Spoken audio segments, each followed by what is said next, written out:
Hello दोस्तों। आज मैं एक्सप्लेन करने जा रही हूँ तेलुगु हॉरर मूवी जिसका नाम है अप्रैल 28। मूवी के स्टार्टिंग में हमें दिखाया जाता है एक घर में से एक लड़की भागते हुए नज़र आती है जो कि बहुत डरी हुई लगती है। अचानक वो इसे गाड़ी के सामने आ जाती है। हम देखते हैं कि वह गाड़ी पुलिस की है। पुलिस वाले उसे ले जाते हैं। अब हम यहाँ देखते हैं कि यह सब कोई चुपके से देख भी रहा होता है और यहाँ सीन कट हो जाता है। नेक्स्ट सीन में हम देखते हैं कि एक आदमी उसी घर के सामने सफाई कर रहा होता है और उस पर एक परिवार खेलते हुए नज़र आता है। घर के छत पर ये खेलने वाला परिवार आखिर कौन था, ये हमें दिखता नहीं। अब यह सीन भी यहीं पर कट होता है। नेक्स्ट सीन में हम देखते हैं कि स्क्रिप्ट राइटर और प्रोड्यूसर की बातें हो रही होती है। प्रोड्यूसर राइटर को कहता है कि तुम्हारी स्टोरी अच्छी नहीं, वहाँ स्टोरी में थोड़ा चेंज लाओ और दूसरी अच्छी कंसेप्ट वाली फिल्म लेके आओ, नहीं तो हमें यह सब बोरिया बिस्तर बांध कर गाँव जाना पड़ेगा। स्क्रिप्ट राइटर अच्छी स्टोरी लिखूंगा बोलकर वहाँ से चला जाता है, जो कि इस कहानी का मेन हीरो है। हम देखते हैं वह घर जिसमें टीवी के लिए भाई बहन झगड़ रहे होते हैं और उनकी मम्मी आकर टीवी बंद कर देती है। बाहर जाकर खेलने को भी कहती है और यह घर उसी स्क्रिप्ट राइटर का होता है। वो प्रोड्यूसर की बातों से परेशान होकर घर आता है। ये स्क्रिप्ट राइटर है रोहन। उसकी बीवी काव्या उसे समझाती है, तुम ज़रूर अच्छी स्क्रिप्ट लिख पाओगे। एक काम करो, हम कहीं घूमने जाते हैं। अब वो उसकी बात मान जाता है और दूसरे दिन सुबह मॉर्निंग को ही ये लोग घूमने के लिए चले जाते हैं, वो भी विदाउट प्लानिंग। अब ये बच्चे जिद करते हैं कि पापा कहानी सुनाओ। वो गाने से कहानी सुनाता है और इन्हें बहुत देर हो जाती है। वो लोग सिटी से बहुत दूर आते हैं। उनकी गाड़ी अचानक बंद पड़ जाती है। काव्या बहुत जोर से डर रही थी क्योंकि उसे लग रहा था कि सुनसान रास्ते से इतनी आवाज़ें क्यों आ रही है और वहाँ रास्ते में बहुत ही डरावनी आवाज़ें आ रही थी। वो भी डर गए थे। अचानक गाड़ी चालू हो जाती है और ये क्या, गाड़ी के सामने कोई दिखता है। यह एक पुलिस वाला था जिसका नाम था आनंद। वो नज़दीक आकर उन्हें लिफ्ट मांगता है। वो बातें करते हुए वहाँ से चले जाते। पुलिस वाला उनसे कहता है कि पास ही श्रीपुरा गांव है, वहाँ पर रुक जाओ। तो वो मान जाते हैं। पुलिस वाला उनके लिए एक होटल बुक करता है। अब रात में रोहन काव्या से कहता है, सामने वाला घर दिखाता है और कहता है, वो देखो वो घर हमें देख रहा है। ये सुन काव्या उसे कहती है, राइटर साहब मुझे मत सुनाओ, हॉरर स्टोरी लिखो। अब रात में हम देखते हैं रोहन काफ़ी देर तक कुछ लिखता है। अब ये घर वही था जो स्टार्टिंग में हमने देखा। क्या था उस घर में? सुबह रोहन जॉगिंग के लिए बाहर जाता है उसी घर के सामने। तब वहाँ दो बच्चे बॉल खेलते दिखते हैं। 2 बार रोहन के पास बॉल आती है। रोहन बॉल को पास करता है और तभी वो नोटिस करता है कि वो बच्चे अभी जो नीचे खेल रहे थे अचानक से ऊपर गैलरी में नजर आते हैं। वो घर के अंदर जा रहा था। तभी यहाँ वही पुलिस वाला आनंद आता है। यहाँ रोहन के पुलिस वाले आनंद से बात करता है। वो घर मुझसे बात करना चाह रहा है, ऐसा रोहन आनंद से भी कहता है। ये सुन आनंद हंसने लगता है, मगर रोहन काफ़ी अच्छी तरह उसे समझाता है कि इस दुनिया की हर वो चीज़ हमसे कम्युनिकेट करना चाहती है और वो बातों बातों में ये समझता है कि रोहन काफ़ी होशियार है और वो हर चीज़ में दिलचस्पी रखता है। आनंद उससे कहता है वो घर भूतिया है, मगर रोहन फिर भी रहने को तैयार होता है। अब आनंद उसे 10 दिन उस घर में रहने की परमिशन देता है। अब रोहन उसे गेस्ट हाउस में रहने के लिए आ जाता है। अब वहाँ ये लोग रहने आ जाते हैं। रोहन, काव्या और अपने 2 बच्चों के साथ वहाँ रहने आता है। ब्रोकर उसके हाथ में चाबी दे ही रहा था कि उससे पहले ही घर का दरवाज़ा अपने आप खुल जाता है और ऊपर से वो 2 बच्चे रोहन के बच्चों को देख रहे थे। घर में आते ही रोहन कहता है, सर, इस घर की काफ़ी चीज़ें इधर उधर बदल दी गई है। ये सुन आनंद कहता है, क्या तुम पहले भी यहाँ आ चुके हो? तब रोहन कहता है, नहीं, पर मुझे पता है कि सब चीज़ें कहाँ रखी जाती है और वो सारी शोकेस की चीज़ें ठीक वैसे ही लगाता है जैसी होनी चाहिए। अब यहाँ आनंद और ब्रोकर रोहन को ही देख रहे थे। अब बच्चे खेल रहे थे, तभी हम उसी घर में ऊपर एक फैमिली देखते हैं। उनके चेहरे तो दिखते नहीं, मगर वो भी 4 लोग थे। एक कपल और उनके 2 बच्चे। ठीक रोहन की फैमिली के जैसी ही वो फैमिली थी। ऊपर लेडी उसके हस्बैंड से कह रही थी, हम यहाँ ऊपर रहते हैं। फिर भी उस ब्रोकर ने नई फैमिली को रहने की परमिशन कैसे दे दी? यहाँ कोई मेरी बात सुनता ही नहीं। तभी आदमी कहता है, ठीक, मैं बात करूँगा उनसे। अब यहाँ पर हम देखते हैं बच्चे खेलते हुए ऊपर जाते हैं और काव्या भी उनके पीछे जाती है तो उसकी चीखने की आवाज़ें आती है। रोहन यहाँ भागता हुआ ऊपर जाता है तो वो कहती है, यहाँ भूत है, हमारे सिवा भी यहाँ कोई और है, मैंने यहाँ किसी को देखा। तब रोहन उसे हंसते हुए आईना दिखाकर कहता है, पगली, तुम ही हो उस आईने में। और चारों हंसने लगते हैं और नीचे आते हैं।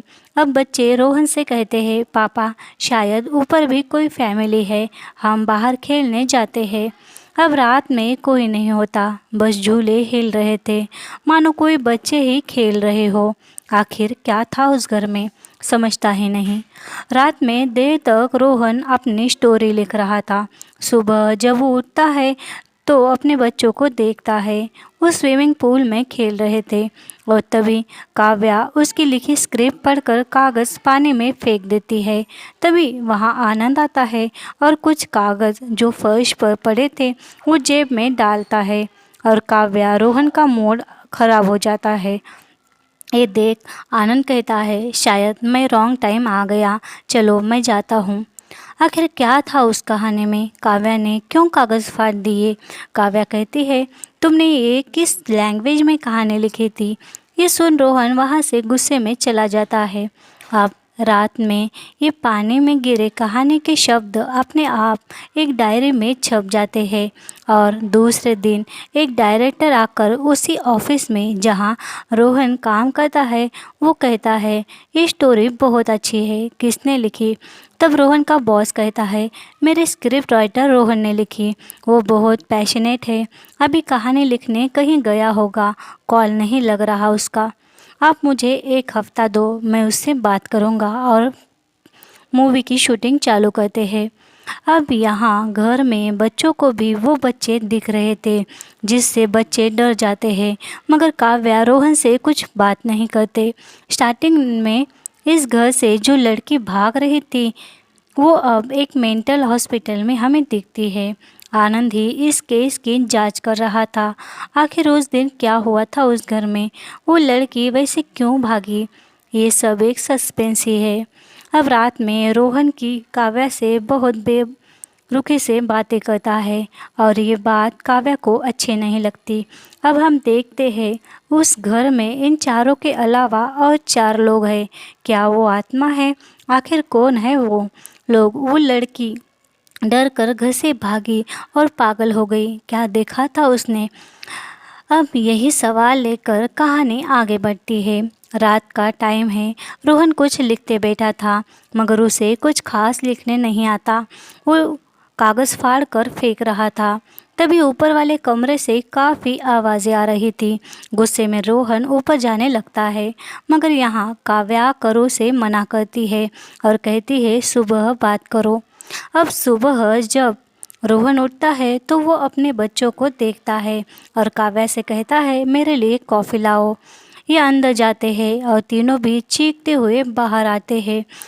डर के मारे गाड़ी में बैठते हैं। रोहन को भी बैठने को कहते हैं। वहाँ से रोहन डर कर गाड़ी स्टार्ट करता है और ये तीनों बहुत डरे थे।